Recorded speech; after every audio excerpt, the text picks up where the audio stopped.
Good morning India. दोस्तों नमस्कार। दोस्तों आज की ये कहानी काफ़ी खास है जी, और किसी की रियल लाइफ इंसिडेंट है जो मैं आप सबके सामने बताने जा रही हूँ। तो कहानी कैसी लगती है आप हमें कमेंट बॉक्स पर कमेंट करके ज़रूर बताएं। साथ ही अगर आपको कहानी पसंद आए तो आप वीडियो को लाइक करने के साथ चैनल पे पहली बार आए हो तो चैनल को सब्सक्राइब करें ताकि हमारे चैनल की सभी कहानियाँ आप तक सबसे पहले पहुँच सके। चलो और इस कहानी को शुरू करते हैं। इस कहानी को शुरू करने से पहले आखिरी बात, कहानी सुनते वक्त ईयरफोन या फिर हेडफोन का उपयोग करें। इससे इस कहानी की ऑडियो क्वालिटी आपको पसंद आएगी जब आपके कानों तक पहुँचेगी। चलो अब इस कहानी को शुरू करते हैं। दोस्तों ये कहानी राजा की है। राजा कहता है मैं 23 साल का हूँ, हाइट 5 फीट 10 इंच और मैं दिखने में अच्छा खासा तो हूँ, ताकि इतना अच्छा कि आंटी और लड़कियाँ मुझे देखकर फिसल जाए। वो एक बार मुझे देख ले तो बस, और क्या। और आज मैं अपनी वही कहानी बताने जा रहा हूँ। कॉलेज की पढ़ाई करके मैं अपने गांव वापस आया कि इधर ही मुझे मम्मी ने काम दिया। वो भी ये काम रोज़ मुझे ही करना था। काम ये था कि अपने ही पड़ोस के मोहल्ले से रोज़ सुबह 1 लीटर दूध लाना था। मैं रात को ही घर आया और काफ़ी थका आ रहा था। उस समय मम्मी ने मुझे ये काम बता दिया और हामी भरते हुए खाना खाया और जल्दी से ही नींद सताने लगी। मैं बिस्तर पे लेटे ही सो गया क्योंकि मैं थक चुका था, तो किसी ने मुझे उठाया भी नहीं और मैं सोए रहा। सुबह नींद खुली तो मैंने देखा कि दूध लाने के लिए काफ़ी देरी हो गई, 8 बज गए। मैं जल्दी से उठा और जल्दी फ्रेश होकर रात में पहने हुए कपड़े चेंज किए। उस समय मैंने एक शर्ट और पैंट पहना था। पूरे कपड़े में तो वैसे मैं आकर्षक दिखता था, अब इस समय मैं अच्छा दिख रहा था। क्योंकि मैं जिम करता था तो मैं देखने में अच्छा था और इसीलिए मैं अपने आप को लुक वाइज अच्छा हैंडसम बना कर रखता। जल्दी ही मैंने हाथ में डिब्बा लिया और पड़ोस के घर से दूध लाने के लिए बाहर निकल गया। पूरे 5 साल बाद मैं घर आया था, तो बाहर निकलते ही सब पूछ रहे थे कि कब आए, कैसे हो। मैं सबका जवाब देते हुए आगे बढ़ा। कुछ देर चलने के बाद जैसे ही उन पड़ोसी मोहल्ले वाली आंटी के घर पहुंचा तो मैंने उनके दरवाज़ा में दस्तक दी। अंदर से चिल्लाने की आवाज़ आ रही थी।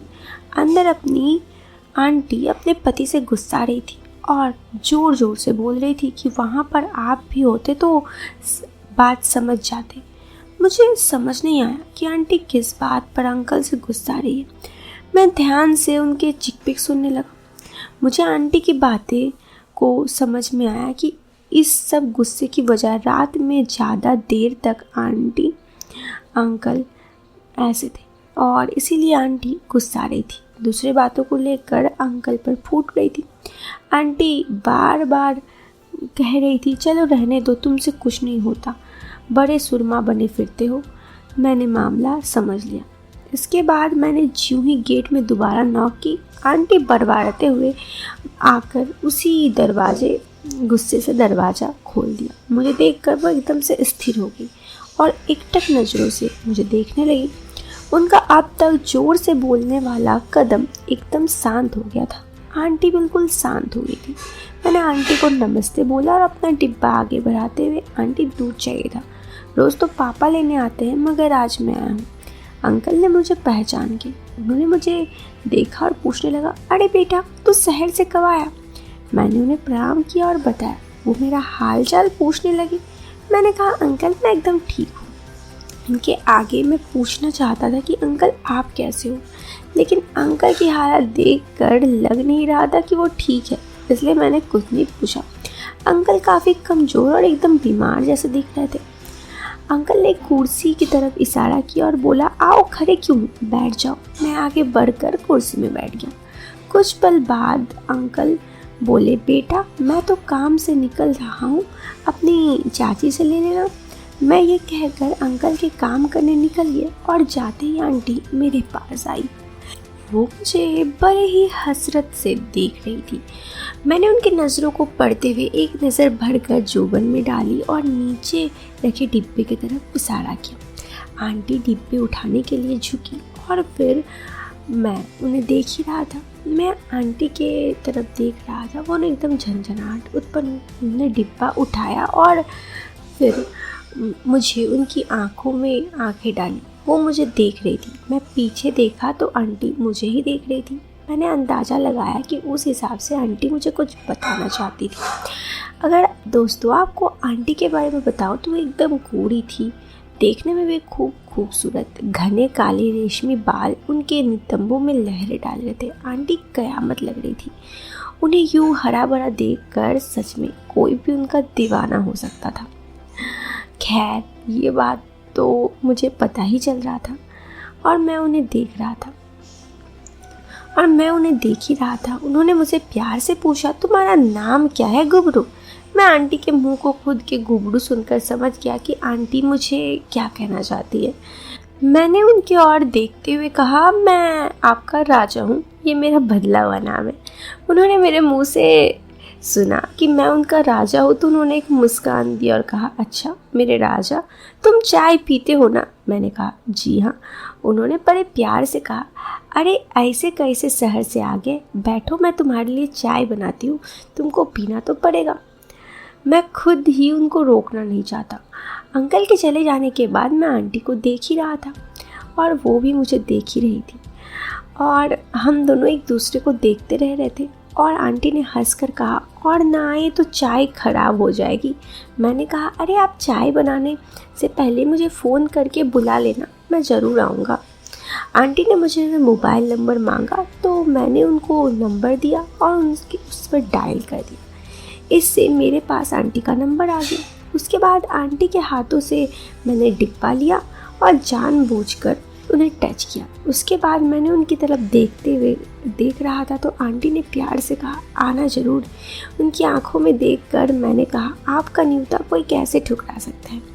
इस पर आंटी ने मेरी तरफ देखी और हंस दी। मैं घर आते वक्त पूरे रास्ता बस आंटी के बारे में सोच रहा था। खैर, मैंने सोचा कि अब अगले दिन जाऊंगा तो राज की काम है, ज़रा आंटी की तरफ भी तो देख लूँ। दोपहर में आंटी का फ़ोन आया तो मैंने जानबूझकर उठाया नहीं और उनका कॉल ख़त्म होते ही मैंने मोबाइल स्विच ऑफ कर दिया।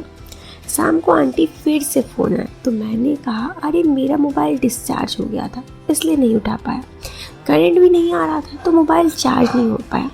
आंटी की धीमी आवाज़ से बोली, तो मेरे घर आकर चार्ज कर लेते, मेरा यहाँ करंट हमेशा रहता है। मैं मन ही मन मुस्कुराया।